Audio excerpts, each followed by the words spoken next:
WLFE-DB Digital Network are engaging in the safe space. What is safe space? A safe space is a supporting and affirming environment for individuals within the LGBTQ+ community. Each podcast displaying the Safe Space logo will have resources available on hand for those in need without judgment. Here at WLFE-DB Digital Network, we care. We listen, we support, we understand. Warning, the following video contains strong language which may be offensive to some viewers and or inappropriate for children. The content within this video is intended for mature audiences only.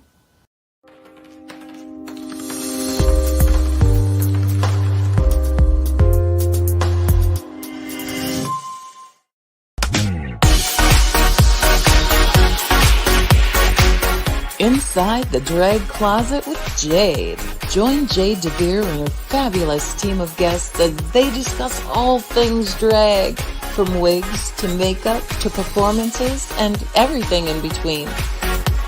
Join us at WLFE-DV.com for upcoming shows and more.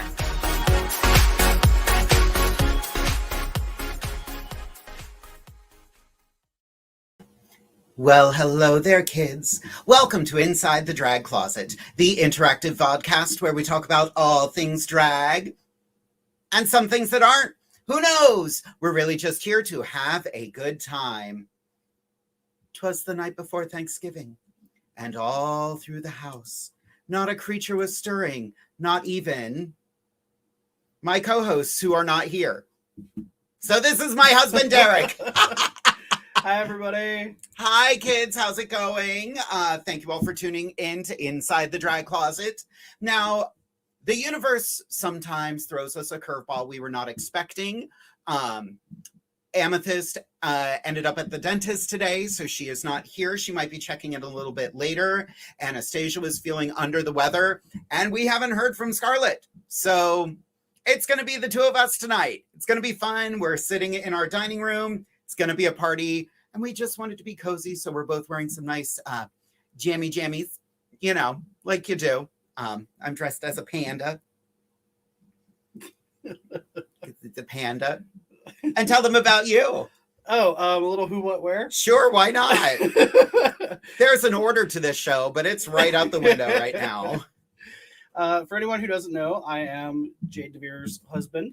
My name is Derek Gamble. I am a Central Pennsylvania YouTuber and show promoter for drag shows in the area, most notably Divas Down Under, which you can find in New Cumberland on the first Friday of every month. Tonight, I am wearing Stitch footy pajamas because why not? We were having a discussion earlier. It came with teeth. I think they're a little aggressive. I'm not in love with the teeth. I don't think Stitch was that aggressive, so we're gonna hide those. See how much cuter it is? So much better now. Yeah, this is the important stuff we're going to talk about tonight.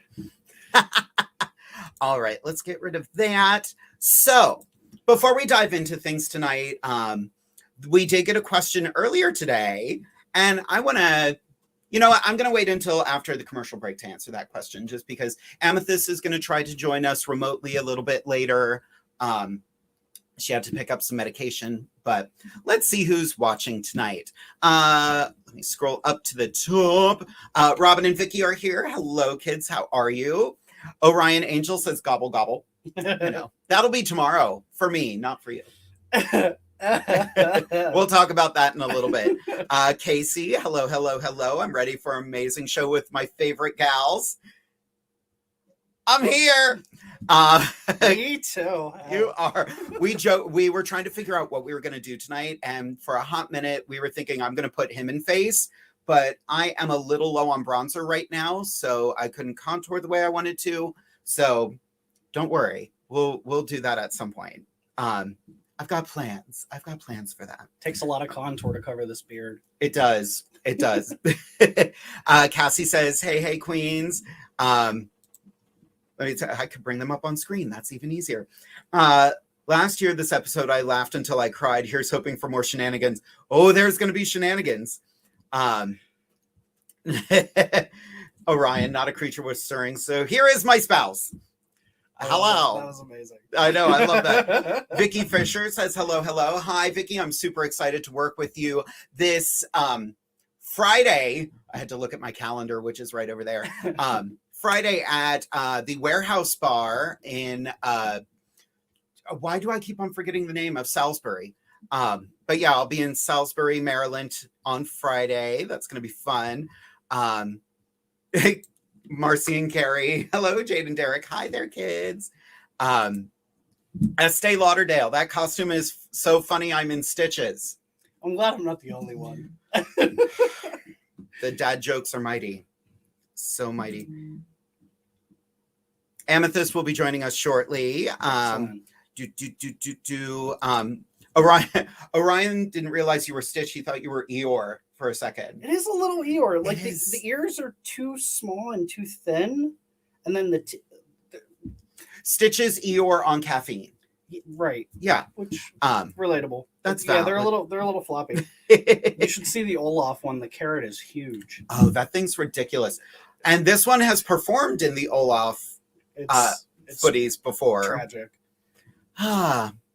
Alrighty. So kids, since it is just the two of us this evening, ask us questions. You've got us until 10 o'clock. So you ask a question, we will answer it. It'll be fun.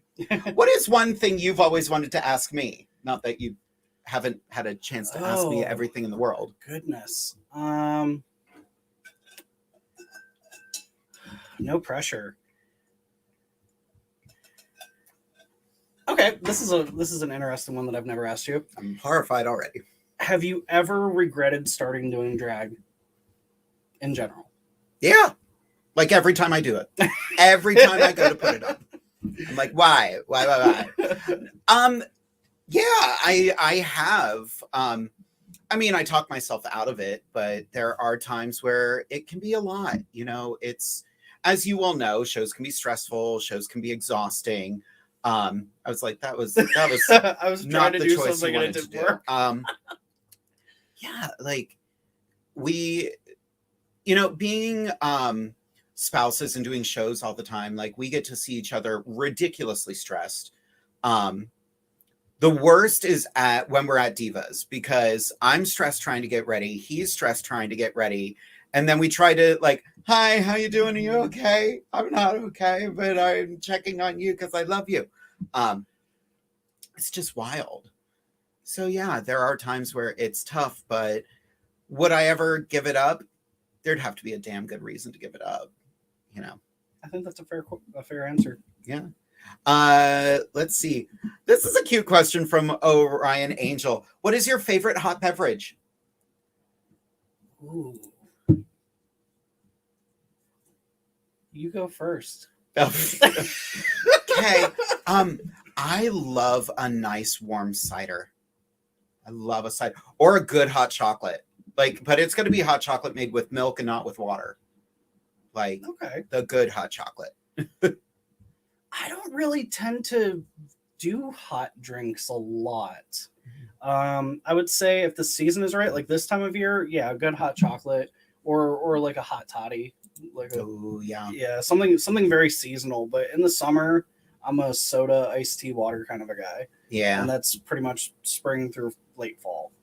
The other night, me, Anastasia, and Scarlett got to be on The Obstructive View, which was a lot of fun. And listener from Reddit got to ask us questions, and they wanted to know our favorite food and our favorite drink. My favorite drink is water. I love water. But I pointed out, I like diet water. I don't want that chunky stuff. I don't want to put on too much weight. Well, you're a panda. Pandas are supposed to be plump. That's true. That's very, yeah. Mind your business. Casey would like to know, Derek, what is your favorite number to see Jade perform that will never get old? Oh, there's so many. It's interesting because you have such an extensive repertoire or Rolodex of performances. I don't really get burnt out on any, so they're all great. And I get the added benefit of watching the planning and then getting to see it come to fruition. Mm-hmm. So I love that. I would probably say one of my favorites to see you do is Chiquitita, because it's just not what people expect. And it's funny for me as someone who has seen it multiple times to know what's coming and then to watch the audience's reactions as they're trying to figure out exactly what they're watching. Full disclosure, my version of Chiquitita is a dance mix. It's like 5.5 minutes long, and I do everything in my power to not dance. It's just 5.5 minutes of me going, what trouble can I get into? What captures my attention in this moment? What stupid things can I do for a laugh? And it's so much fun. It's so liberating. I remember the first time you pitched that idea to me, I was like, I don't know. That's a little risky, but it worked so well. And I was like, okay, I was wrong again. Walked right into the men's room at that show too. Yes. It was, the show was called A Night of Opulence. And I was like, calm down. No. The incredible Aida Stratton put that show together, and she wanted everyone to be glamorous and fantastic. And I was like, girl, I'm going to make them laugh. Like, a night of that. Like, I love opulence. I love drag. I love all that over the top stuff. But come on, I'm going to make people laugh. I can't believe you remember the name of that show. That had to be seared into my brain. 3 or 4 years ago at this point. Yep. Estee Lauderdale. Which celebrity, alive or dead, would you want to work part-time at a retail store with?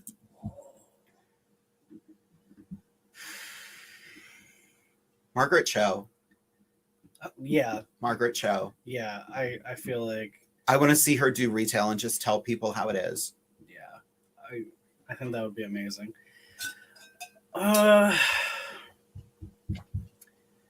Pete Davidson.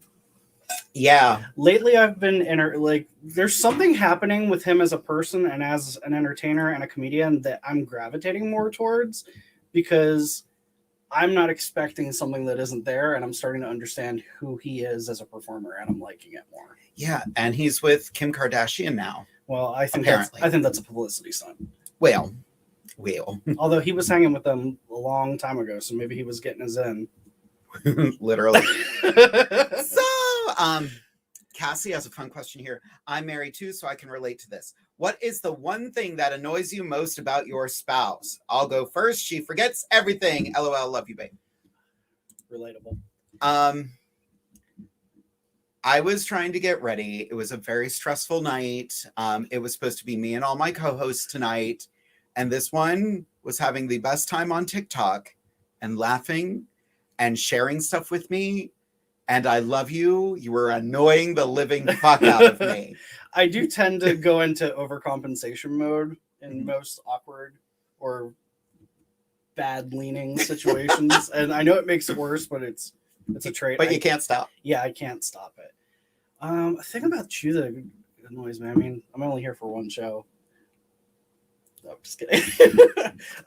When you dance while you drive, it drives me crazy.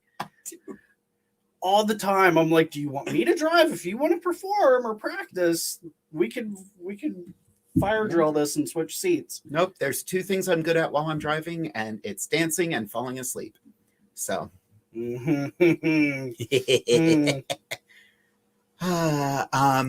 Let's see. Orion's question here. What is that little thing you see your spouse do that still gives you butterflies and makes you think that's why I love you?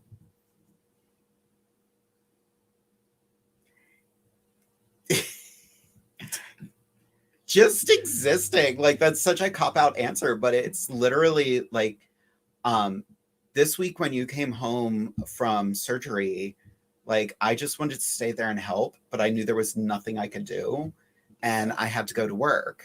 I had a show, and so I was just, I felt like I would take care of you. But you lay on the couch. You have your time. Yeah, I'm a fan of the couch. A little thing that you do. I don't know if it's something that you do so much as, like, there's sometimes where I'll be in the living room and you'll be asleep on the futon, because we have a pull-out futon in our living room.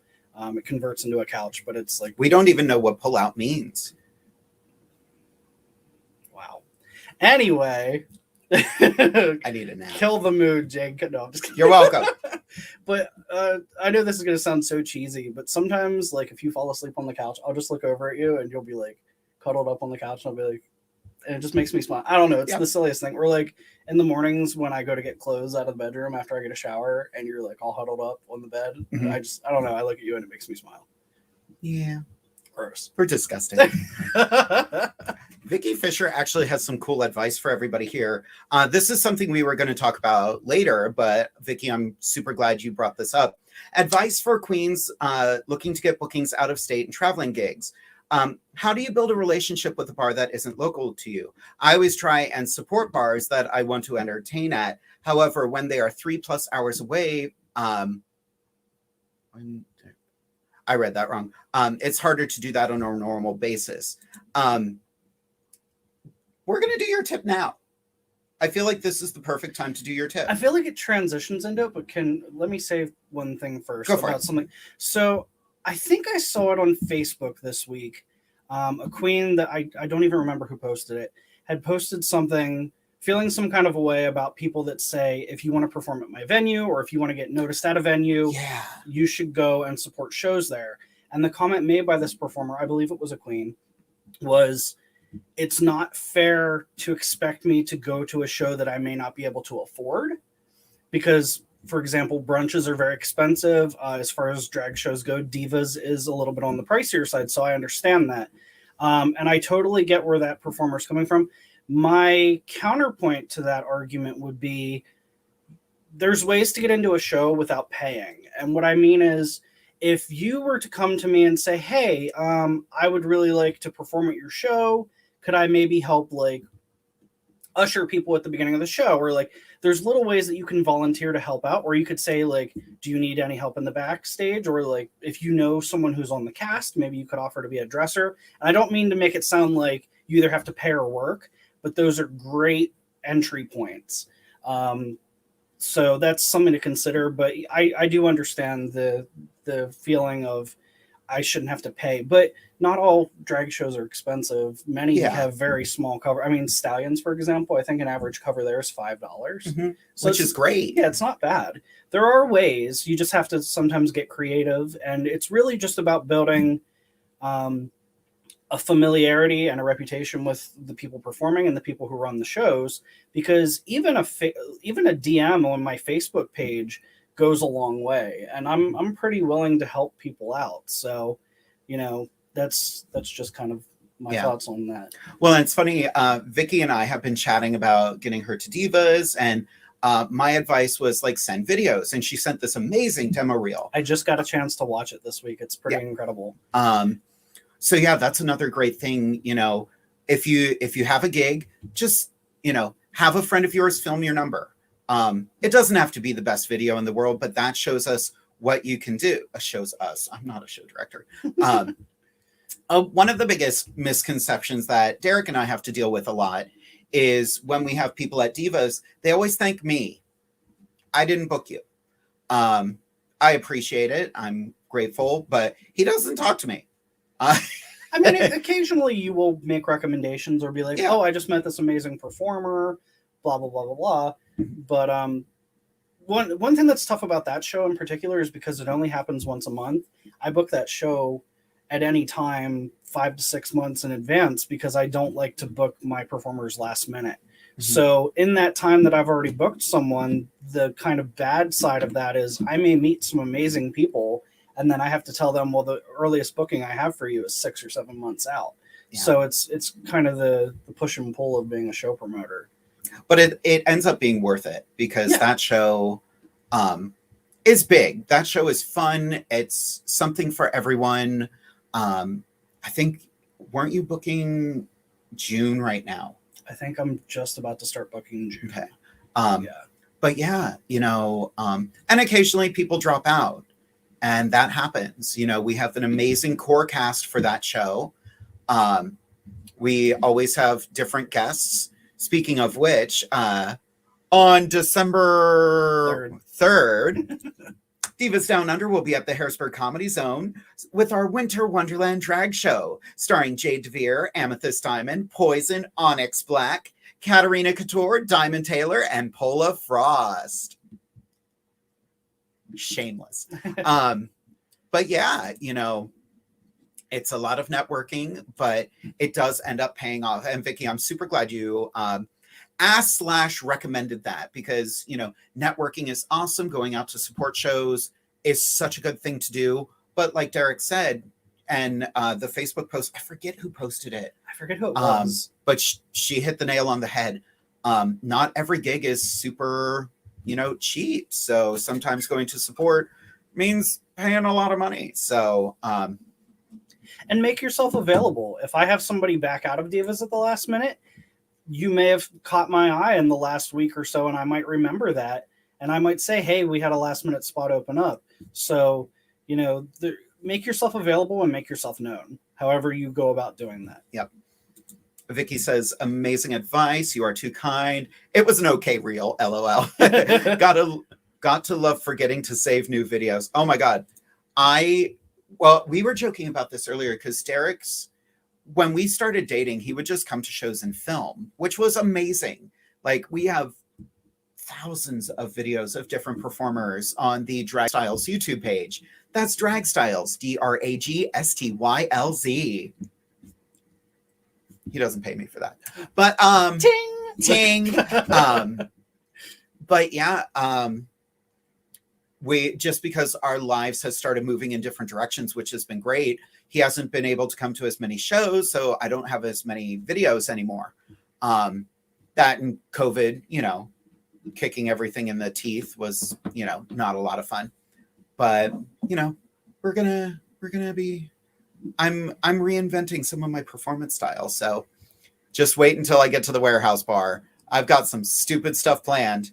It's numbers I've done before, but in ways I've never done them before. So I'm so ready for that. Where were we? Cassie wants to know, at what moment when dating did you think to yourself, this is my person? We'll let you know when it happens. If people heard us talking and didn't know us, they'd think we hate each other. Oh, we are dreadful to each other. Horrible to each other. Because we know what each other can take. Yeah. Really. And it keeps things fun. Yeah. Do you want to go first, or do you want me to go first? I honestly, I don't know. I think it was, we were hanging out with friends of ours, Jesse and Kevin, the incredible Belladonna, who was on in October.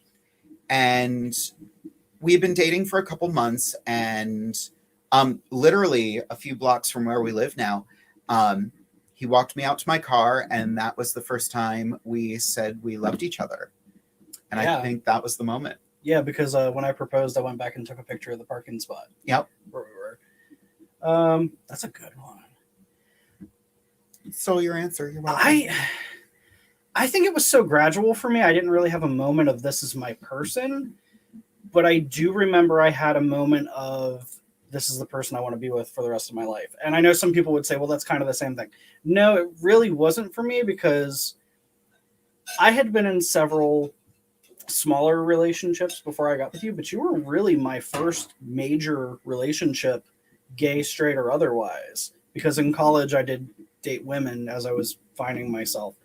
But but I think the moment that I realized I was ready to move to the next level was a night my mom and I went for a drive when I was living at home. That used to be our thing. We used to go on night drives together just to talk and like get away from the house, and we'd crank the music when we weren't talking and wind the windows down. Which I feel bad, because you tried to do that with me, and I'm like, no. He hates it. Good. Yeah. No, thanks. Not for me. That's okay. When I go to visit my mom, we still do it sometimes. Nice. Not nearly enough. But yeah, there was just a moment during the drive, and we weren't very far into it. I almost remember where we were on the road when I just looked at her and I was like, I think I'm gonna ask him to marry me. Gross. And she was like, what? And I was like, yeah. And it was almost like the first time you come out to somebody, it's like that jarring light switch moment where you're like, there's no going back. I've told someone. And yeah, I didn't wait very long. No, we were engaged longer than we were dating beforehand. Yeah. Yeah, we did have a very long engagement. Yeah. Which was great. I remember we went on vacation to celebrate 1 year until our wedding. Oh, yeah, we did. We went down to, that was our adventure vacation where we just got in the car and drove. and we ended up in Myrtle Beach. Yeah. Because I wanted to drive down the coast. I always wanted to do it. Yeah, we were like, what's the most time-consuming way to get from point A to point B? Okay, let's get in the car and go. Yeah. It was a lot of fun. It was fun. We should do that again soon. Mm-hmm. Jason Johnson wants to know, what is your drag must-have every time you do drag? Someone to paint you. Yeah, there's that. Well, I mean, my drag must-have would probably be what I use for when I'm hosting shows. Yeah. And I would say a fan. You wouldn't believe it right now because I'm in this fuzzy thing, which is probably not going to last past the commercial break. But when I'm hosting a show, I have to have a small fan or I get like so overheated. And that's my must-have. What you kids don't realize right now is that one of our radiators is right behind us. So during the commercial break, we will both be switching to t-shirts. Make peace with it now. My drag must-have. I'm really liking my body proportions right now, but I do need a corset for it. Dad bod has started to take shape, and I don't feel right not in a corset. I mean, I'm not wearing one tonight because look at me, I'm a panda. But me too. Yeah, like I love corseting too. Like it's that thing that I'm like, oh, there she is. Okay, here we go. I don't know how I can do the show without it, but I don't wear it for the show. So there usually is some kind of transformation, like a mental transformation that takes place with you the second the corset goes on, because that's when you really start feeling it. And that's when you start getting happy about it. Yep. Orion Angel, would giving private performance lessons be something you would ever be interested in doing? Ooh. That's a great question. It's something I used to do when we did Amateur Drag Race in Harrisburg. I was a coach for that for 4 of the seasons they did it. And that's kind of what it was. We built people up and helped them become better performers. It's very time consuming though. I'm not opposed to it. I just don't have the time right now. Like working 2 jobs and doing drag is just, in January, my life will probably slow down a bit, but right now it's hard to even wrap my head around getting to January. I think probably for something like that to work, at least with where we are right now in our lives, it would probably make more sense for you to be more broad brush with it. Oh my God. And more generalized with the topics and do kind of like how some celebrities do master classes. Not to like put it out there and be like, Jade's a master and she knows.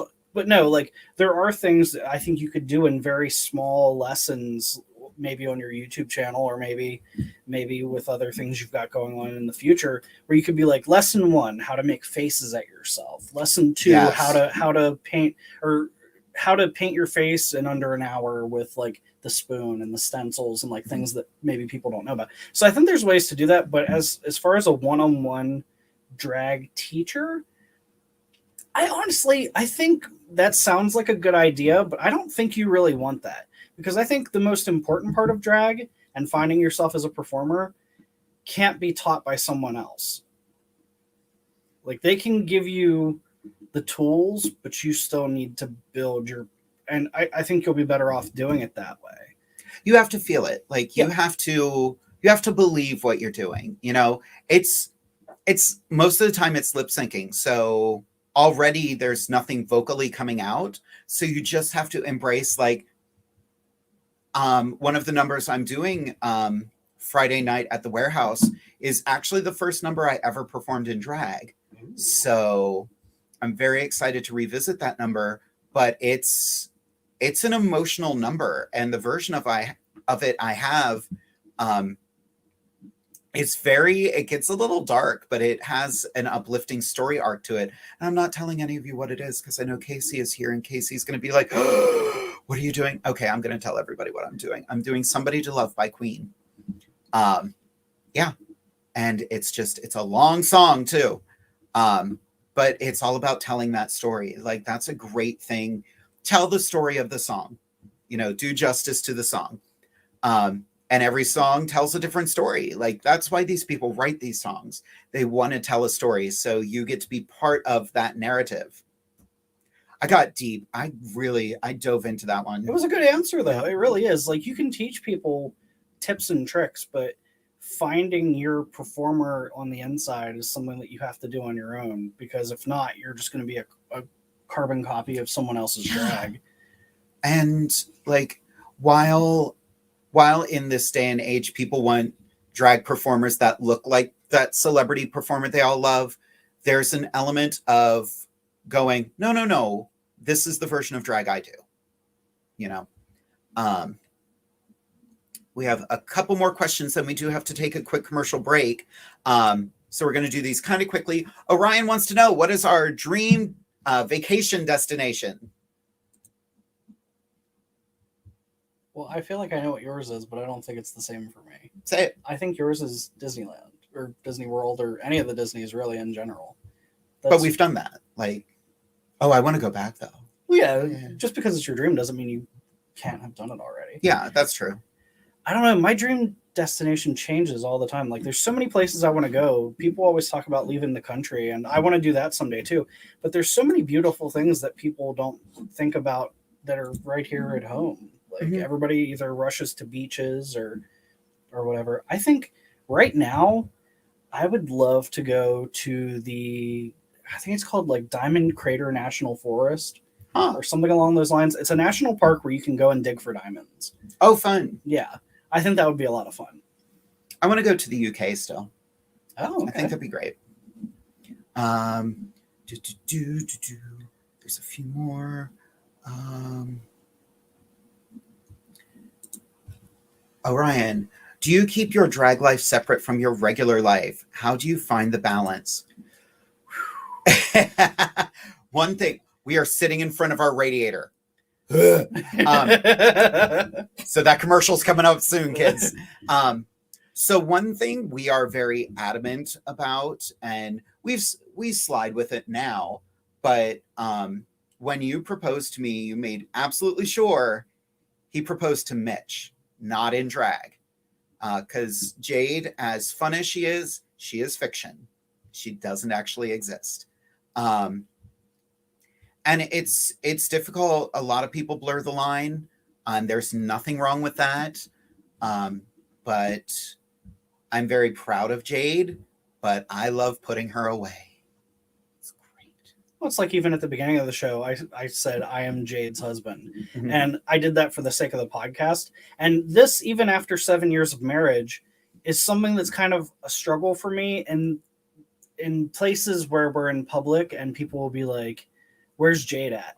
And my initial gut response is to use your legal name. But I'm like, but that's not it. It's weird. So I got into a habit for a long time of saying, you're my husband, Jade's my best friend. So like that was a way to do it.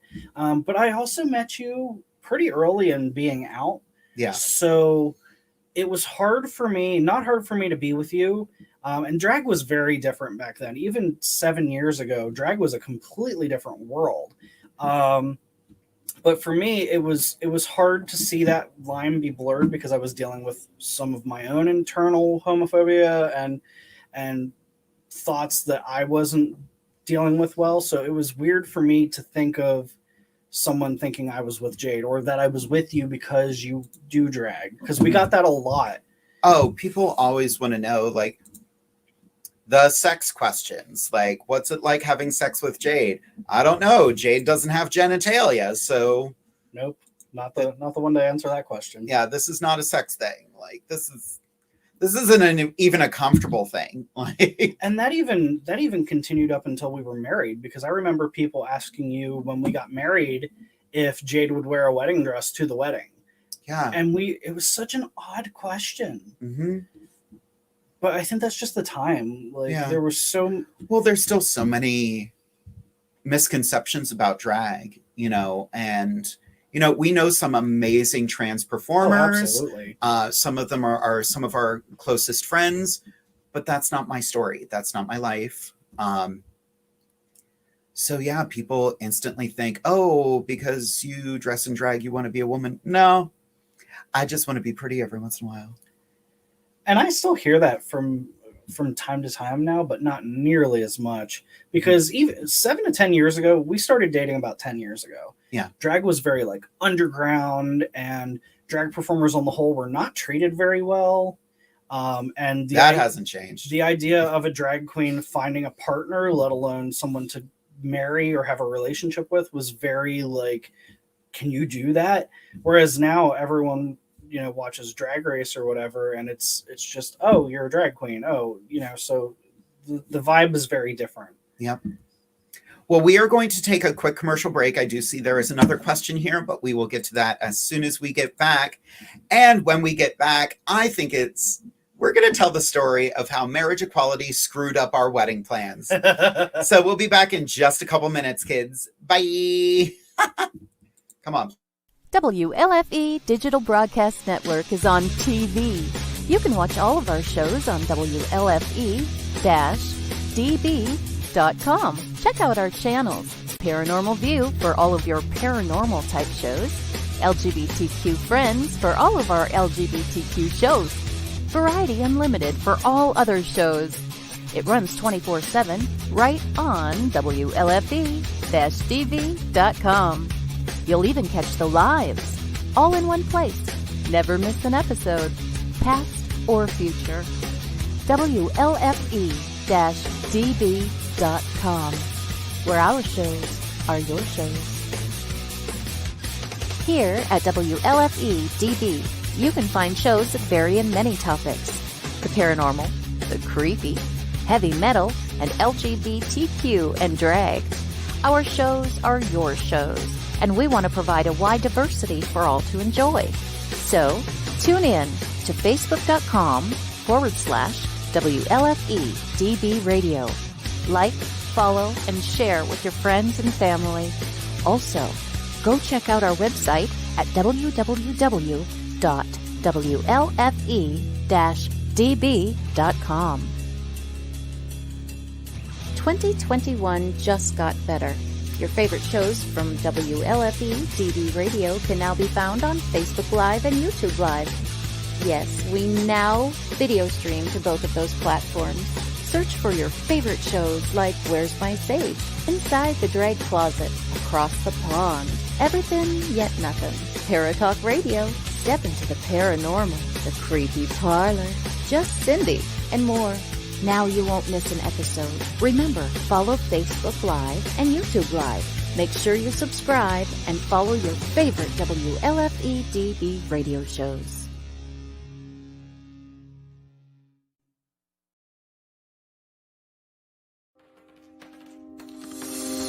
More from WLFE-DB Radio Network after this. Hey guys and dolls, this is Casey DeVille, the better half of DeVille Inc., Baltimore, Maryland. If you're ever in Baltimore, stop in and see me and Tony. Invisible Bree, 5920 Eastern Avenue, Baltimore, Maryland, 21224. Give us a call if you're in the area at 410-400-9641, or look us up on the web at DeVilleInc.com. DeVille Inc., where we specialize in you.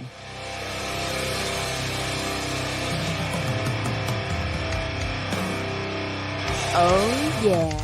Life just got sweeter now that WLFE-DB has merchandise. Show your support by purchasing your t-shirts for WLFE, Paratalk Radio, Inside the Drag Closet, and more. But it doesn't stop there. T-shirts, coffee mugs, tanks, buttons, cloth bags, and more. Go to WLFE-DB.com. On the top bar, click on the merchandise tab, and bam, there you go. You got merch. Support the shows. WLFE-DB.com. You're listening to WLFE-DB Radio. Now, back to our program. Matchmaker, matchmaker, make me a match. Find me a find. Catch me a catch. Hello, loves. Hello. Hey, girl. How are you? Just fine. Mumsy had a little procedure done, but she's all right. She's all right. She's healing lovely. She's healing just nice. You know. I love this babushka that you've got on your head right now. Baby, I am like a chipmunk over here right now. So, mama's going to put a little scarf on and we're going to do what we got to do. Okay. Well, this is a perfect chance. We got a question earlier today. I got it on Facebook from our wonderful good friend, Vicky Thompson. She would like us to know, or she would like to know, before anyone asks this question on the show, I've had this question on my mind all day long for y'all. What is one thing y'all are thankful for being a host on Inside the Drag Closet? Okay. That's a great question because honestly, there's many answers for that. Being on the show, I guess my 1 year anniversary was a couple weeks ago, wasn't it? Sure was. Oh my God. Waiting for the gifts. I'll hold for the gifts. That's fine.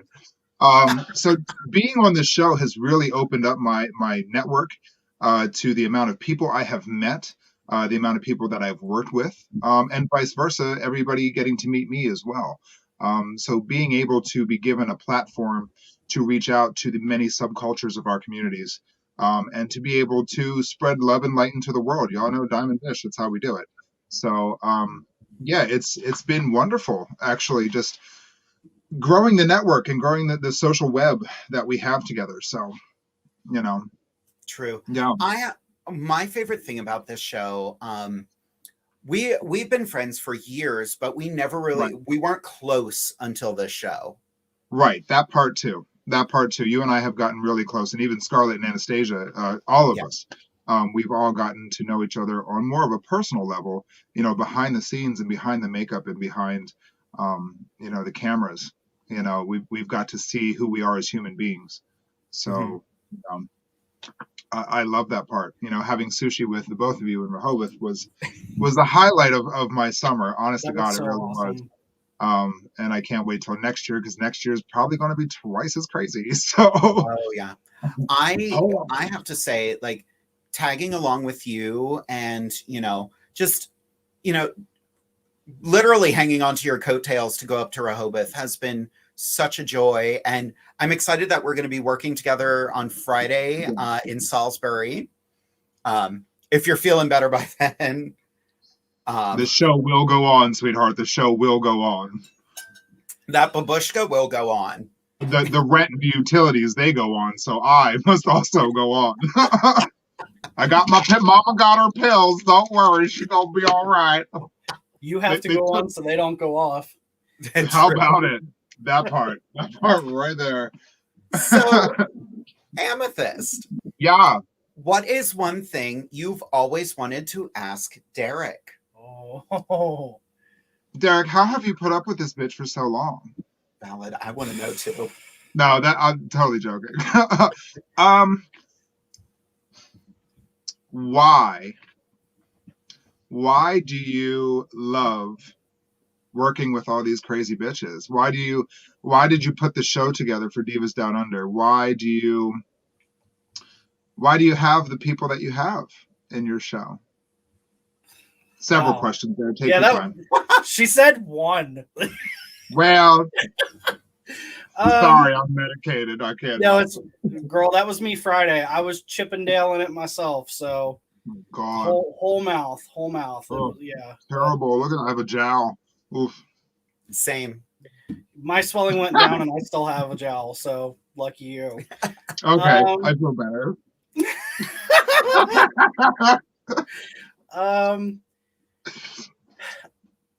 When I first came out, I was the kind of guy that was like, I'm never going to hang out with drag queens. I'm not that kind of guy. Like, very like internalized homophobia, going back to that. And then when I got to know performers and got to understand a bit more about that world, it was fascinating to me because I have never wanted to be a drag performer, but I love being able to help, but I also love to have my name on things. So like my drag is a poster that even though it doesn't have my name on it, they know that's my baby. So like, like Divas is my baby, and Jade has been a huge help, and the cast there is incredible. But there is that slight bit of like, narcissism that goes with being able to say, like, that's my show and I do it damn well. So, like, I think that's what I love. But I also just love being surrounded by creative people.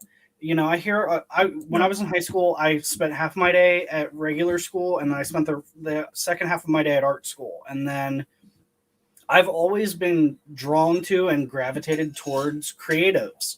And coming out as a person in the queer community, you realize how many creative people are a part of this community. And then drag just takes that to another level. And there's the glitz and the glamour, but also kind of that backstage pass of getting to meet real people who pursue this in their lives. So there's so many things. But after the first time you put me in drag, I was like, nope, this is not for me. Like, I have the utmost respect for people who do it and do it well. I understand the amount of work that goes into it, and that's why I don't want to do it. Fair enough. It's a lot. And actually, in the couple times that you've put me into drag, it flip-flops who I am as a person. Like, I think I'm quite extroverted as a person, just as Derek, but when I've been in drag 3-4 times in the past, I get really self-conscious, and like, I'm just kind of like, I know I'm in drag, but I'm not. I always feel like I'm stepping on people's toes, and like, it's a very weird situation. But yeah, I love all of you. I love the people that I've gotten to meet. I love the experiences and the memories I've been able to make.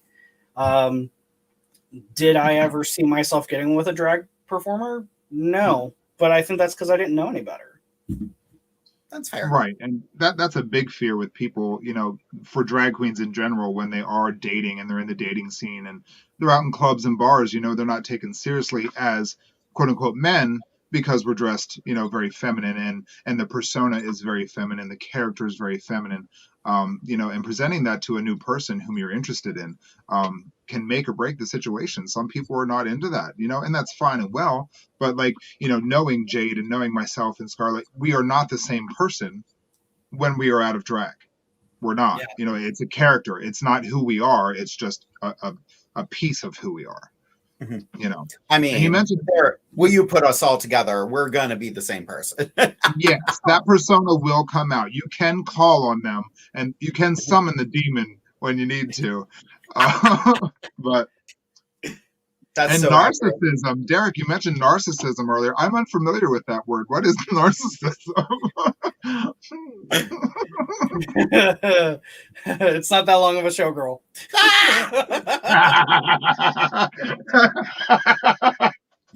I do think there is a little bit of narcissism that you almost are required to have any form of success in drag, because it's the feeling that not only am I good enough to do this, but I'm good enough to do this as a completely different person and still be sickening. So it's almost like a twofold narcissism. Not a bad thing. No, but it's like I think it supersedes and goes further than just confidence, because I think confidence only takes you so far. I was just going to say, it's like hyper confidence. Yeah. It does. You have to be very secure in your character and the product that you're putting forth for other people to also take you seriously as well. And to want to pay you money to do it. And to want to pay you what you're worth, you know, to put on that show. You have to take yourself seriously. It's fun and games. Yes, we're at bars, we're having a good time, we're dancing, we're drinking, we're doing this, that, and the third. But at the end of the day, this pays my bills. You know what I mean? I'm responsible for my own future and my own success. So the product you put forth is, you know, if people take you seriously, that could really mess your money up. You know what I mean? So, and if you don't believe it, they won't. Exactly. So if you have to believe it. Either believe it or fake it till you make it. Like, I want to know that you think you're. Now, I don't want you to be an asshole about it. Right. But I want you to think that you're sickening and you're going to bring me, because as I do with my drag tips of the week, like, if I don't know you, what value are you bringing me? Because this is a business.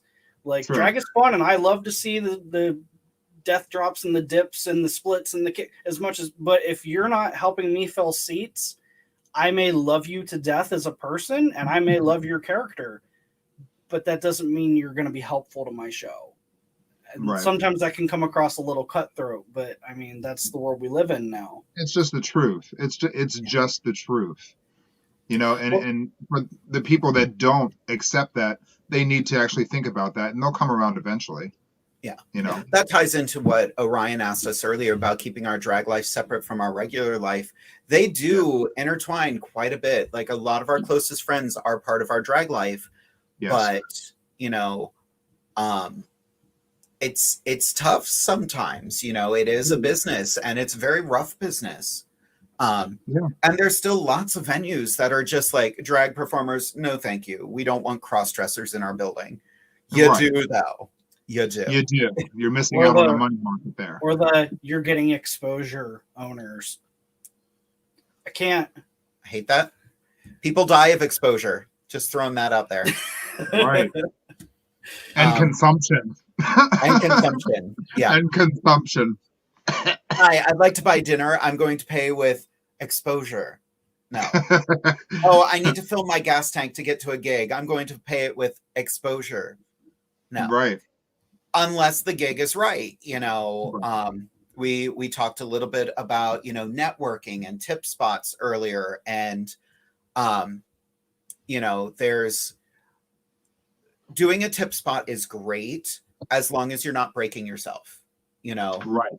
Right. And it all goes full circle. Usually we save this to the end of the show, but here's Derek's helpful drag tip. Never underestimate the value of a tip spot. Networking can often be even more valuable than a single booking fee. That's true. You have to show producers and bar owners that you are willing to offer your time and your services for the greater good. Do you know how many bookings I have gotten because I was willing to walk in and not get paid and just make money based off my entertainment value? You know what I mean? Like, and now that I'm in a position to where I can reach out to my sisters and be like, girl, I have a gig for you here. I have a gig for you here. I have a gig for you there. That makes me feel good. You know, I'm grateful that I'm able to do that for my sisters and help them grow and watch them turn into these monsters of drag. Like, it excites me and it makes me feel good about myself. And hopefully it makes everyone else feel good about themselves too. So, like, you know. Full disclosure, I had a unfortunate situation. I had a gig cancel on me in December, but I picked up another gig, and I'm the cast was already full, but they offered me a tip spot. I'm like, you know what? Sure. For this gig and for the people running this show, I will take a tip spot for it. And I love working with you. I love working with you. I do. I do. Long story short, you're going to see us performing together again soon. And not just this Friday at the Warehouse Bar. Where's the Warehouse Bar? It is located Salisbury, Maryland. At 1147 South Salisbury Boulevard, number 1, Salisbury, Maryland, 21801. Showtime is at 9 o'clock. That's me, and that's you. That's us. And the Fishers, Phoenix and we're in Vicky between Fisher. two fishes.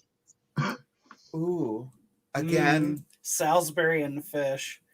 Oh. Salisbury steak fish. Oh my God. Okay, so we do have questions coming in. Damn it. I'm having a good time over here. Right. Chanel wants to know, does your drag take over the house? Yep. Girl. I haven't seen my dining room table in months. I legit cleaned the dining room table thinking everyone was going to be at my house today, and at least our dining room table is clean. So, and now you have a table. I do. Honestly, I think I've gotten pretty good at that. Now that I have one room that's dedicated completely to drag, which is the room that I'm in now, it has definitely pulled things from the rest of the house, and actually now they're just in piles in one room instead of all over the house. So, you know, valid. Well, and that was something that was a big issue for us when we moved in together, because the apartment we live in now is the first place we've ever lived in together, and for me, the first place I ever lived that wasn't with a parent. So the first thing we said was, we need 2 bedrooms because Jade needs her own room. But absolutely. I'm natured, and I don't know if anyone watching is natured like this, and it's a huge character flaw of mine, and it's a little bit of a character flaw of yours too. If we can drop something in a room that's on the same floor as the entrance, it's gonna happen. As opposed to taking it upstairs and putting it where it belongs, we're both guilty of that. Sure. It's Literally, like when you get home from school, you just drop your backpack, you kick off your shoes, you run to the TV and play games. So my costume for my show Saturday is sitting right there because that's where I left it after my show on Friday last week.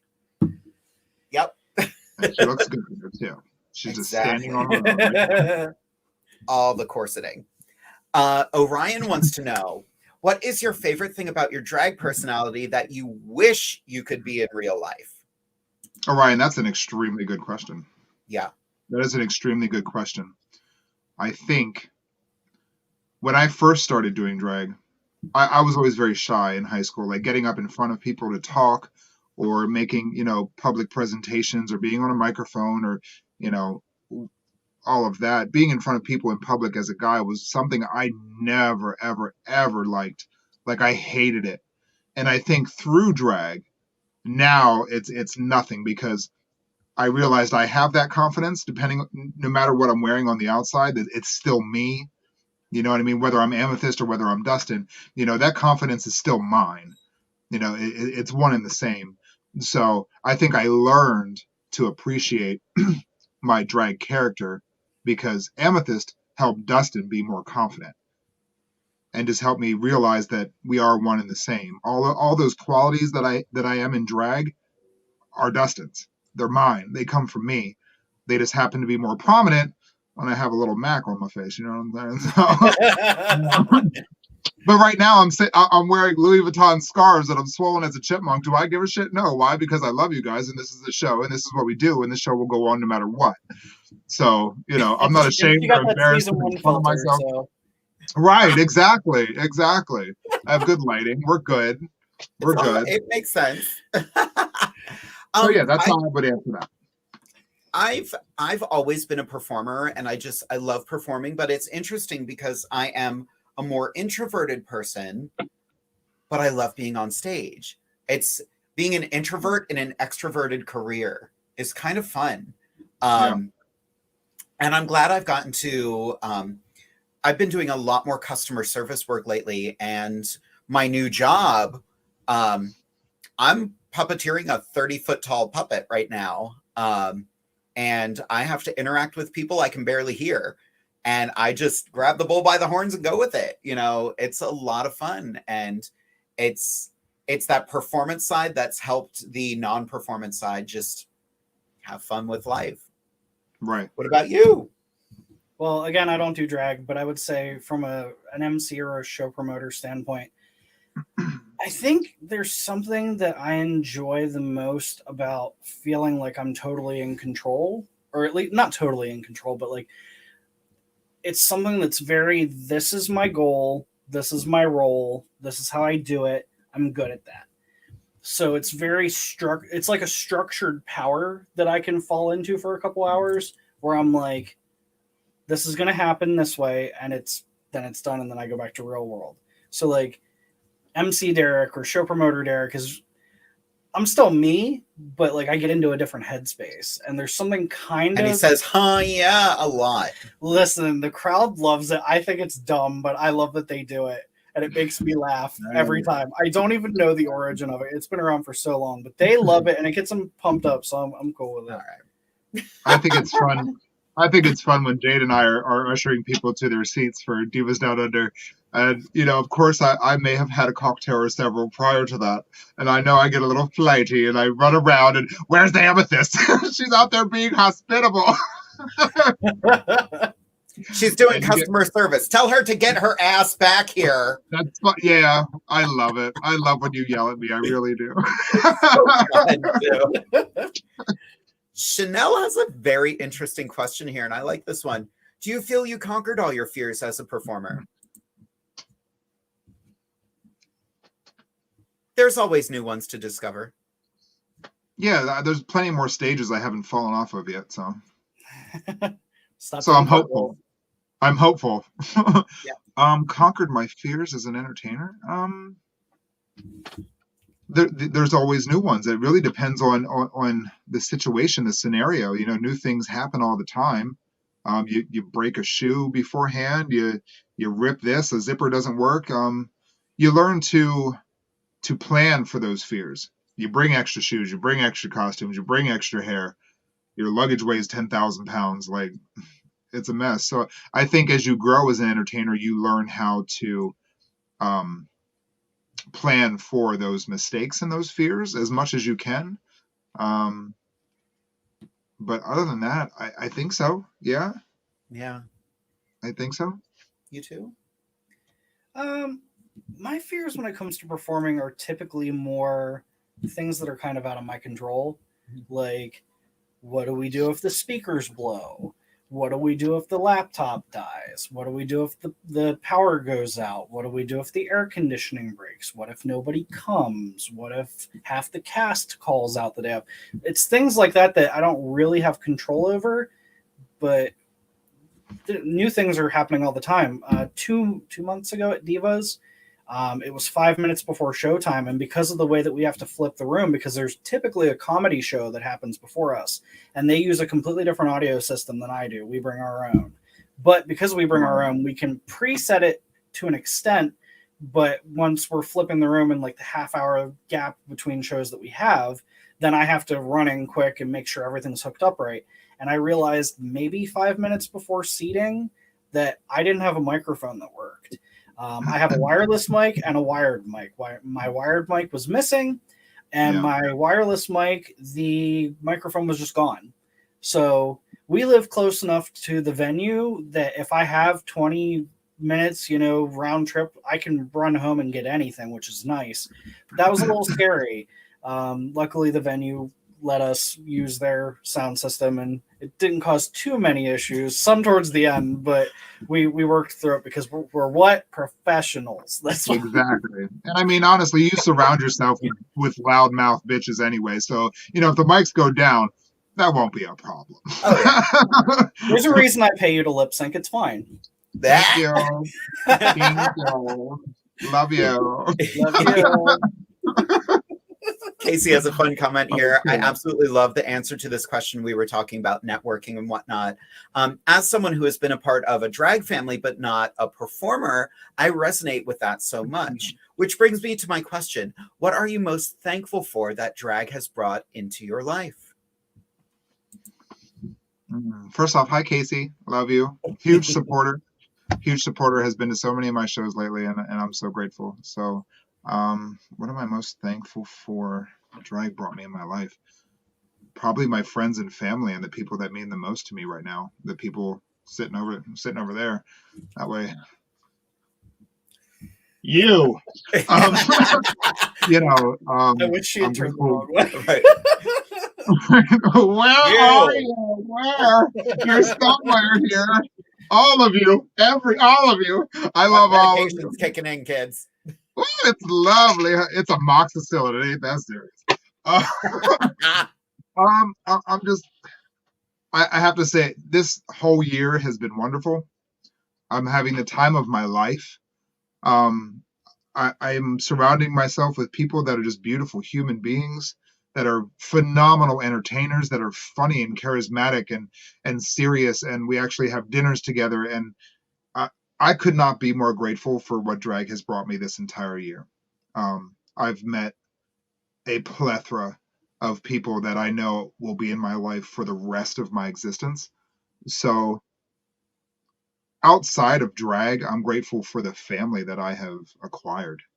And Casey, that's you, and Jay and Amber, and Marcy and Carrie, and Jade and Derek, Diamond Doll, and Christina Doll, and Tamia, and Myra Hobeth Ohana. I'm grateful for all of you. And I know that sounds cliche, but it's my honest answer. It's the truth. You guys make it worthwhile. I completely agree with that. Like, our drag family has been amazing. I wouldn't have met Derek. He met Jade first, ironically. He met me in drag and could not have been less impressed with her. Didn't care. That's not true. That's not true. But yeah, it was great meeting him because, he is the love of my life. And,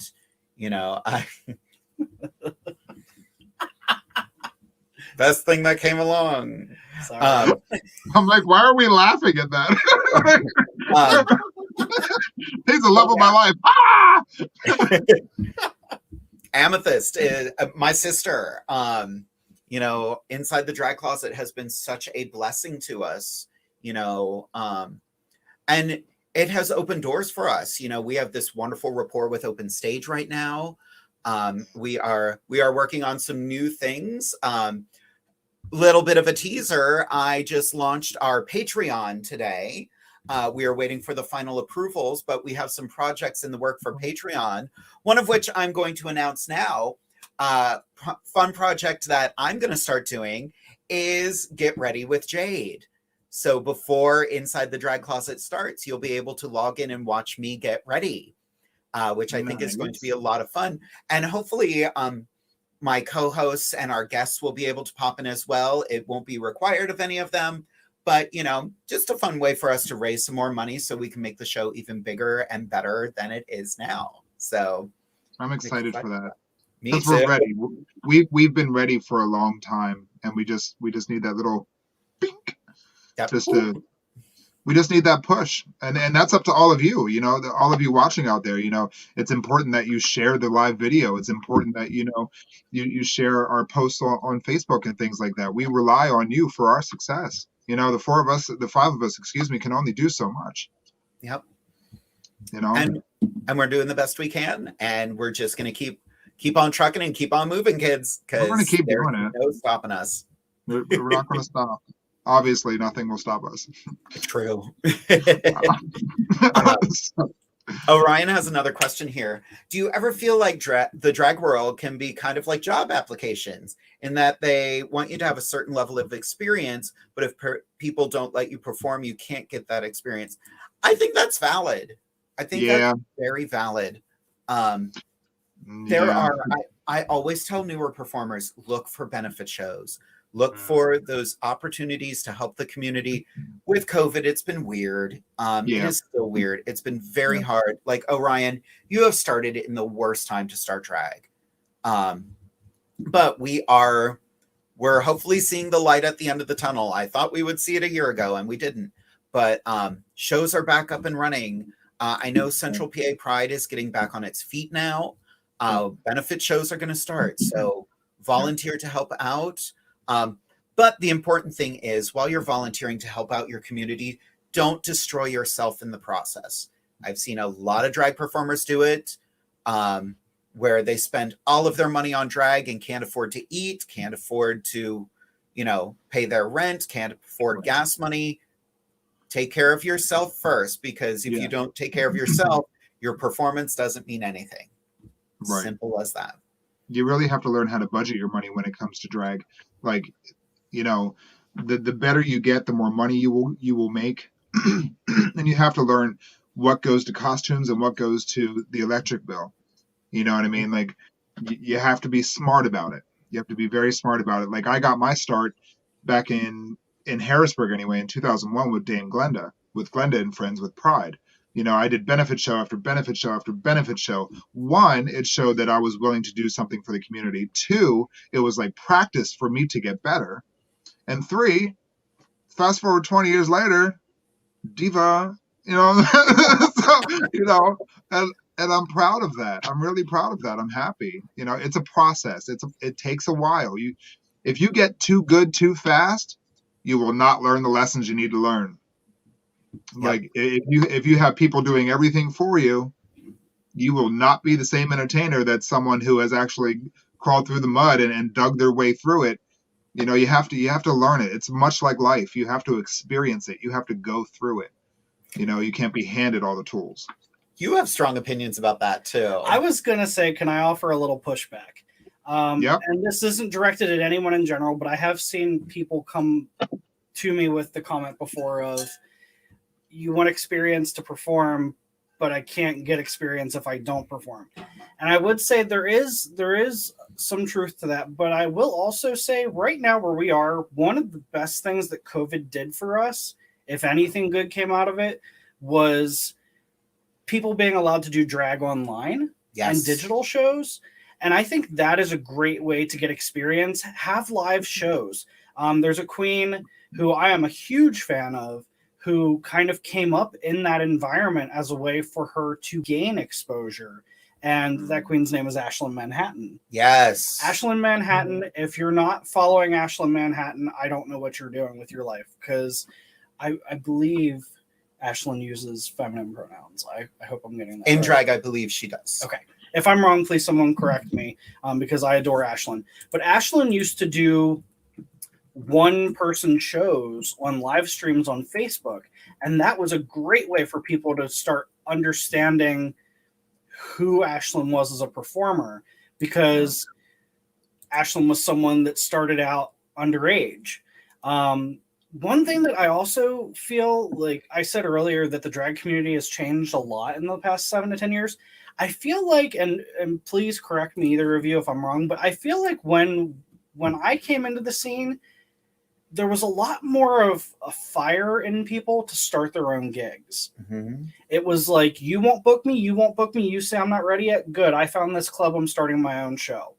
And that's something that I feel is missing too. Like, I would not that I necessarily want more competition, I mean, who does? But I think I would be kind of happy for a new gig renaissance, with newer performers that are just trying to get their feet wet.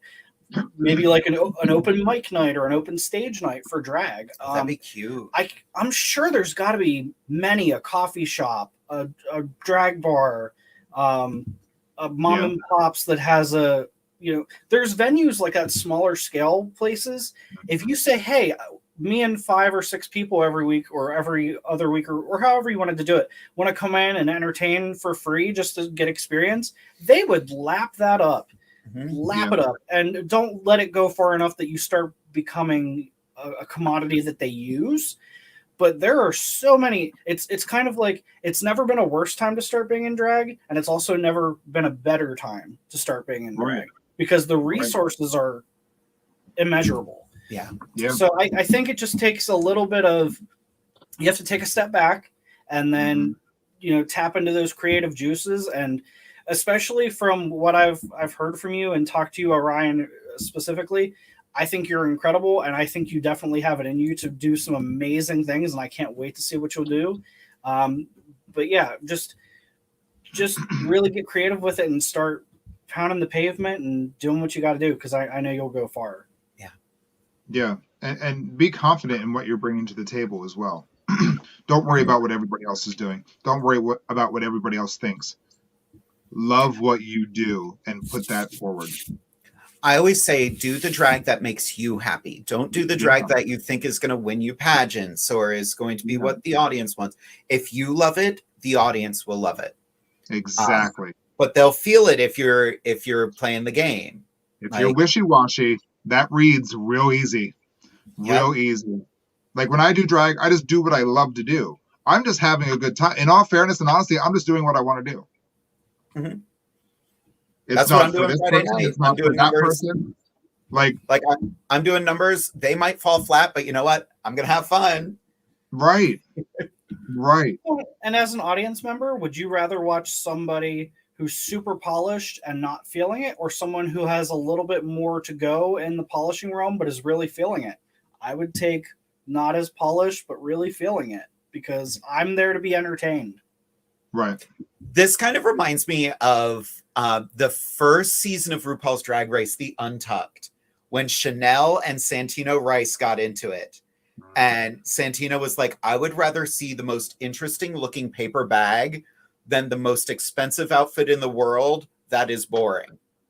And they were on 2 different pages with it. And this is the only time I will ever be Team Santino.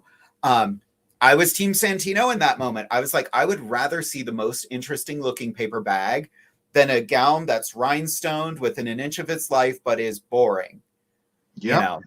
What, her Applebee's server pants weren't doing it for you? Listen, Ooh. I just rewatched that and I was like, she was like, they're $500 pants. I'm like, they're black pants. I love that he's like, Ed, you overpaid. Yeah.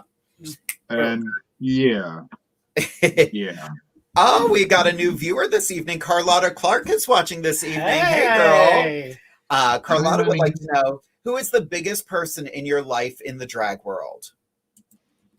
You mean as far as like inspiration or? I'm assuming that's the direction they're going. Yeah. Biggest person in my life as far as drag. I mean, the person that I look up to the most is Sabrina White, Miss Gay America 2002, and she just gave up Miss Gay United States. I think, what is today? Wednesday. I think Sunday was her give up. She's been in the business for 30 years. I was enamored with her the second I met her. She came out as Wonder Woman doing Woman's Got the Strength, and I have been a fan for the past 20 years of my life. So I look up to her because she has had an interesting story. She has had an interesting walk of life. Things haven't always been handed to her, but she's working, 12, 13, 14-hour shifts at her regular job, and then she's doing drag for the rest of the time.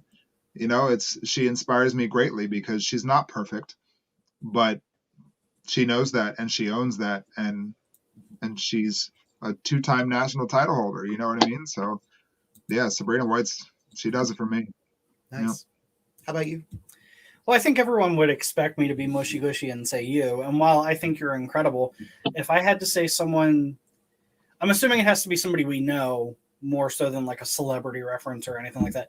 I would have to say the performer that I look up to the most and that I admire the most would probably be Poison. Yeah. To have that kind of, and there's no way to say this without sounding like a goofball, but like to be that good at what you do for as long as she's been doing it and to still be killing it and to be so humble and so helpful and just a wonderful person. Like Poison makes me want to be better. Yeah. Like I like people like that. Like you meet someone and you're just kind of like, you make me want to be a better person. We try our best to surround ourselves with people like that. Yeah. Because we're garbage. Like hot garbage. Hot garbage. Stop it. No, you're not. You're not. You're not garbage. Poison would be my answer. That's a great answer. I like her. Your answer. That's your mother. She is my mother, and I am a true reflection of my mother to those regards. Yep. Absolutely. I am going to point out a celebrity just because I've only worked with her twice, but she has been so open and so just welcoming, and that's Mrs. Kasha Davis. She is so done. Like I called her one day.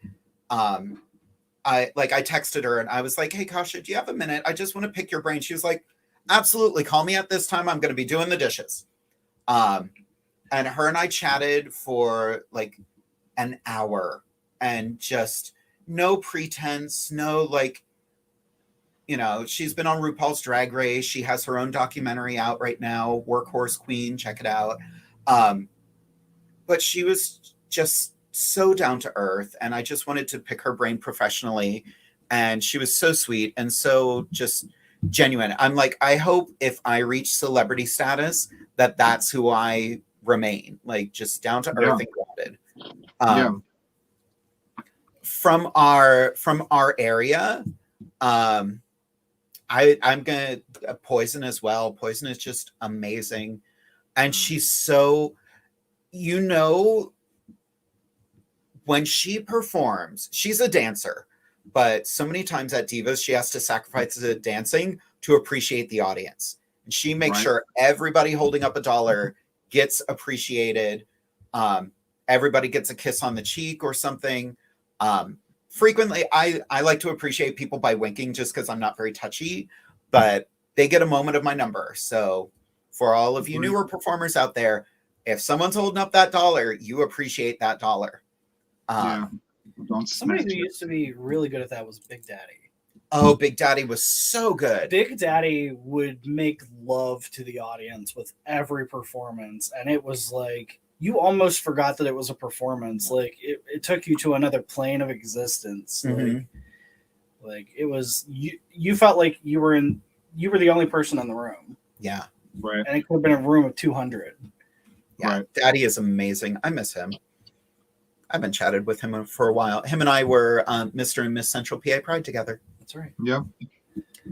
Cassie's got a question here. What is one memory that drag has given you that you will cherish forever? One? Come on, Cassie. You know about 7,000 of mine. So 1. Oof. Oh God. Next. Right. I love just making people laugh, like defusing a tense situation. During Amateur Drag Race, one of my favorite moments, we had our bottom 2 and they had to lip sync to see who was going to stay in the competition. And the person who stayed in the competition was so overwhelmed that she collapsed on the floor. So I was a judge that year. I went over, checked to see if she was okay. She was okay. So I stole her shoes and went back to the judges panel and sat there. And everyone's like, did Jade just take her shoes? It's like, sure did, because they fit. Well, it's the same as being a parent. You make, when they're crying, you make sure they're fine, and then you move away. Yeah. You bleeding? No. You're fine. Okay. Anything broken? No. All right. Yeah. Memories. God, I don't know. There's so many. I mean, I've been doing this for 2 decades. How many memories? I don't know. I think just the interaction with the audience, just going out there and just making people smile, like, and just changing someone's whole world for that hour and a half long that you're doing a show. That's always my goal, and probably my fondest memory is just making people smile. Just the love that is interacted between entertainer and audience, that will always be my favorite, no matter what. And performers everywhere, we are uniquely blessed to take people out of their day-to-day lives for a little while. Absolutely. Because we're doing it for ourselves too. Yeah. We're taking ourselves out of our everyday too. We used to do a show called The Show for Hope, which we were raising money for different anti-bullying organizations. And one night I was like, I want to perform Lady Gaga's Dope. For those who don't know that number, it's all about her realizing that dope, drugs were more important than her relationship, and realizing that's stupid. So I performed, I had a pair of black boots on, black panties, and a green button-down shirt, and just came out looking like I was smoking a joint, and just broke during that number. And people were just like in awe, because like it was a very gut-wrenching number. I've never been into the drug scene. That wasn't my journey, but I have friends who have, and I was like, I want to tell this story, because I have been on the other side of it, where I was not as important as the drugs in previous relationships. So now I have to compete with a car. So I'm doing the best I can. Jawbreaker. Oh, I love it. It's okay. Someday you'll take first place. I know. I'm in silver medal. Yeah. Jade's my favorite participation trophy. You're my favorite Miss Congeniality. That's awesome. Right? One of my favorite, people always ask us about our wedding, and they were like, was it everything you thought it would be? And my response is always, I was happy to be invited. Because I never in my life pictured getting married. That was never like the thing. I was just like, I'll be a performer. But then getting married, I was like, oh, I can go, right? Yeah, I'm kind of important. I'm here. I'm up front with you. Who's that guy? Our reception was so silly because it was all citrusy themed. It was a boardwalk theme. And we were like, we are coming into this with a sense of humor. We didn't have a wedding party other than our siblings. And I remember the song we came into the reception was a big band version of Super Trooper by ABBA. Oh my God, it was. And so we just walk in and all you hear is, tonight the Super Trooper lights are gonna find me. And then it just picked up and I just danced my happy ass around the room as Derek's like, why? Yay. I let him prance about and I went and got my champagne. So it was good. It was Yep. good. See, that would have been me too, Derek. I'd be like, well, if she's going to do that, I'll be at the bar. Yeah, I was like, you have fun with that. It was so much fun and ridiculous. Jade, you talking about you performing dope. I'm going to go back to Cassie's question. One of my favorite memories, and she was there for that, at Club Z in Williamsport. I performed Kelly Clarkson's Because of You. And I just let myself go in that number. I wasn't performing for anybody else but myself at that point. And I remember at the very end, like the music stopped and there was just nothing. And I look up and I smile, and then people started clapping. Like, people were like, is she okay? Like, she really went there with that. Like, people were so concerned. I was like, I just let it go. Let it go. Yeah, I remember that. That was funny. We are working on a benefit show. It's in the very preliminary stages of that show, but there is a number in that show where I know the only way to do it is to cry. So I'm getting ready to cry during that number. I spontaneously did a song at Pride this year.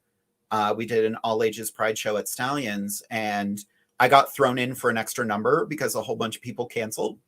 And I was like, what am I going to do? What am I going to do? Heart of Stone from 6, completely not thinking any of it through. Then I'm like, I threw on a gown and I was like, oh, this whole song is about like dying in childbirth. This is uplifting. And there was this cute little kid, short hair, beautiful little dress on, just living their best life. And at one point, in Heart of Stone, she sings to the child, letting the child know that I have to go. I'm not going to see you grow up. I made the mistake of singing that to that kid, and I just broke, and I could see their mom crying, and I was like, this is the choice I made. But we went on that journey, and afterward, people were like, you did a ballad during a Pride event. That was beautiful. I'm like, I love those moments, though. There are some times when you perform when the emotion does get to you and you realize how real what you're saying is. And I like seeing people be vulnerable like that on stage and actually showing that raw emotion. Like, I love seeing that. I love doing that. It happens to me on occasion, but I love seeing that. That's one request we get a lot with this show, and maybe that's something we'll do on Patreon. People want to see us perform. And, due to copyright laws and whatnot, we don't perform on the show. But maybe through Patreon, we might do something like that. I still have to look into the logistics of it. But don't worry, kids. We're listening. We know what you want. Do you have a favorite moment from drag? I mean, just like Amy said, there's so many. I mean, I owe so much of my current life to drag, and I don't think I'm being dramatic by saying that. I mean, I wouldn't have you. I wouldn't have really any of my friends. Before I came out and came into the drag world, I had very few friends. I had lots of acquaintances, but I grew up in a very isolated part of the state and a family where my cousins were my friends. But outside friends, really, like, I had people I went to school with and stuff, but very few of them I considered friends. And then once, I graduated from college and things like that, then I was kind of on my own with few exceptions. So, I mean, I think there's so many memories that are amazing. I mean, the gushy side of me wants to be like, that night at Liquid when I threw the birthday party for you and then I got to propose to you. Like, those are memories that will always live with me. Getting to call Amethyst in a Sheetz parking lot and saying, hey, do you want to be on the cast at Divas? And hearing Amy almost wreck her car as she's screaming out the window. Like, there's so much of my life, good and bad, that have come from drag. Like, it's hard to pinpoint it to just one. I mean, I would say moments that really get me the most from an outside perspective as like an audience member or something, moments that involve children. Yeah. At, like, Pride events. Like, there's nothing cuter than those moments. Like, I've seen it happen to you. One of my favorites was Katarina Couture. When you see, like, little kids tipping drag queens. There's just something so pure, and it's really those moments that make you go, yeah, like hatred and homophobia and things like that are not born into you. They're learned traits and habits. And if anything is a bigger confirmation of that, it's those moments, and they're so special. I love to this day that photo of you in your fairy princess outfit with your big wings and just this little girl. She had to be maybe a year and a half old. She was a year and a half. Barely walking with $1. Mm-hmm. The cutest thing I've ever seen in my life. And the same thing, it might have been the same kid that did it to Katarina. Possibly. But it's just moments that take drag to a more, I don't know, more wholesome, like. One of my favorite drag photos ever was during Reading Pride, and it was the late Gracie Freebush was doing a number, and this little kid just wanted to tip her, and in that moment, nope, the tip was not good enough. Gracie lifted this kid up. They were both performing. They were having a good time. And it wasn't like this little kid just wanted to look at the princess that was dancing. It didn't matter. You know, kids hate is a learned thing. And that's, you know, the devastating part about, you know, misconceptions like are the worst thing in the world. If you want to hate something, learn about it first. Don't just hate it because it's different. Make it make sense. Yeah. That's my new thing. At Shrimpies, yeah. This past Sunday, there was a little girl in the audience, and she was sitting there with her mom and her older sister, and she was just coloring and coloring, and she would tip periodically. Cute little thing. And at the end of the show, she came up to me and she handed me her picture that she was drawing. And I was looking for it just now. I'm going to put it on my fridge. But it was just a little girl scribbling, drawing princesses and rainbows and just happiness. And she's like, here, I made this for you. I was done. I was so done. I was like, oh my God. I was like, go right now. So cute. So cute. So yeah, those moments are definitely number one. Yeah. Because that's hope. That's our future. Yeah. Speaking of learning new things, I just got the announcement that our Patreon is live. So you can find Inside the Drag Closet on Patreon.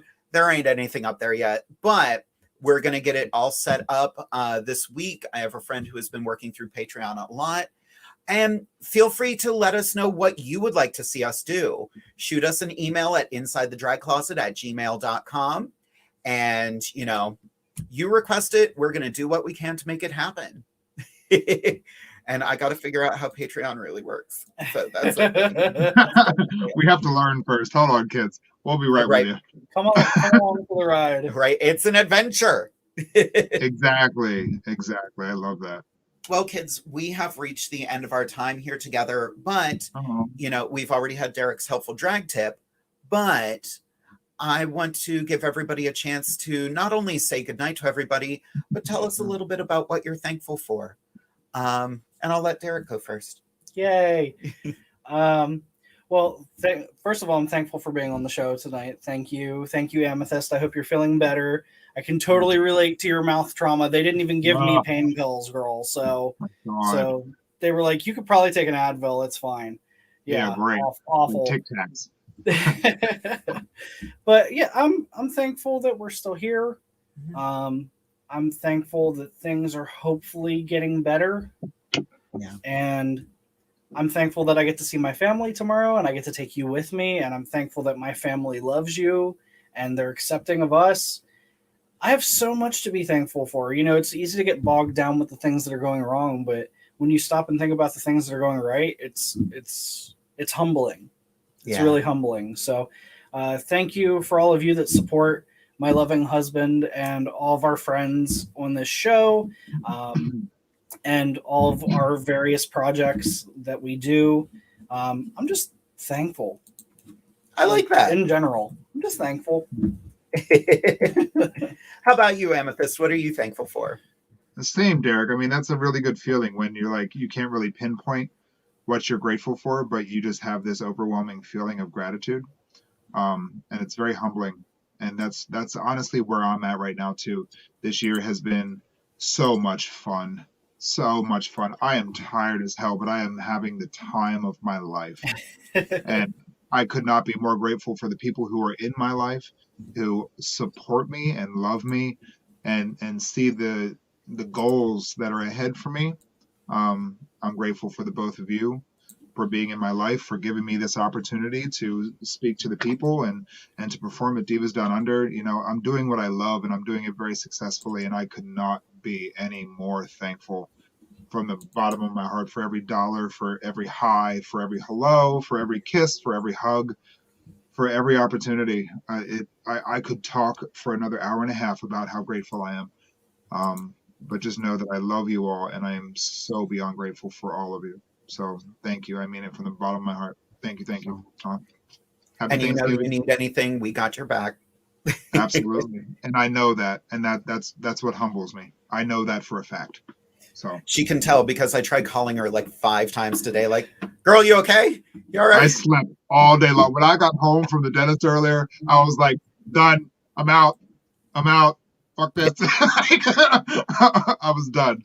She sent me the before photos. I was like, like, yeah, you look so much better now. Like, I was. Thank you. I was gobsmacked when I saw that. It's all right. I We'll be would fine. say I'm obviously thankful for you because you are. Well, I was thankful for you. Seriously, I am thankful for our love, our relationship, the fact that your family loves me. I so over the moon about that. We have to go and visit my family at some point. Absolutely. We always go and visit my grandmother on Christmas Eve, just because my family has always done Christmas Eve with presents, just because they would all go to church and come back and be like, let's just do it now. And my family does Christmas Day, so it works out really well. Really convenient. I am thankful for Inside the Drag Closet. You know, this is episode 79, kids. Like, it's crazy. It is absolutely crazy. And we don't have any intention of stopping anytime soon. We're working on that Patreon. We are working on new things to reinvigorate the show for 2022. So keep your eyes open. Make sure you subscribe to our Patreon. Again, it's Inside the Drag Closet, all one word. If you have suggestions for us, InsideTheDragCloset@gmail.com. I'm thankful for next week. Next week, I am beyond excited. We are going to have our youngest guest ever. We are going to have Desmond is Amazing. I believe they are 14 years old. They are a drag performer, and they will be here with their mother. So they are taking the world by storm. They have walked in fashion shows already, and they get a lot of hate too. And that's just stupid. I don't understand the hate. So I don't want to dwell on that next week. I want to express a lot of love, but I do want to talk to them a little bit about what their journey has been like. I am thankful for my husband writing me a note because he wants to plug something. You're such a... So go ahead. Well, I knew we were winding down the show, and one thing I did want to plug, you all know me, you all know where to find me. Divas Down Under, you can find me on Facebook, Instagram, all that stuff. My other gig that's not so much about the kind of drag that this is, but there's drag racing involved, is my car and my YouTube channel, which is PA Street Scene. The reason I'm bringing that up is because while we're talking about being thankful, one thing that I am incredibly thankful for is that I had a really good childhood. It wasn't always the easiest, but when I look at some others, I had it pretty good, and not everyone is that fortunate. So I'm actually going to be starting a project next week through my channel, which is, again, PA Street Scene, where I'm going to be wrapping my car in 6,000 Christmas lights. And while I'm doing that, I'm going to be traveling around the state and central Pennsylvania, raising money for children in foster care to have money for Christmas. So make sure to check out my Facebook, check out my YouTube channel. I'm PA Street Scene 1 on TikTok. I'll be talking about it there as well. On Instagram also. I'm going to be starting a Venmo account where you can donate to me during the month. And then all of that money will be donated in honor of our dear friend, Miss Kim, who runs the backstage of Divas Down Under. She works for an organization called the Families United Network, and they help children in foster care and other family-related issues and topics. So we're going to be donating all that money in her name to the Family United Network, or the Families United Network, probably about a week before Christmas. So stay tuned. Keep an eye out for that, and hopefully if you see me around in a car that's lit up with a ton of Christmas lights on it, that's me. Come say hi, and hopefully we can raise a lot of money for kids in need. I love that. We'll post some of the information about that on the Inside the Drag Closet Facebook page. Awesome. So make sure you keep your eyes on that. Yeah. This has been such a wonderful evening. I am so grateful for the two of you for being here. Anastasia, get well soon. I feel like Scarlett told me the other day she wasn't going to be able to make it, and I just forgot. It's been a whirlwind of a season, and it's not slowing down anytime soon. So kids, take care of each other, love each other. That's all I really have to say, except for one last thing I do have to say. Yes. And that is, good night, kids! Good night, Good night, kids!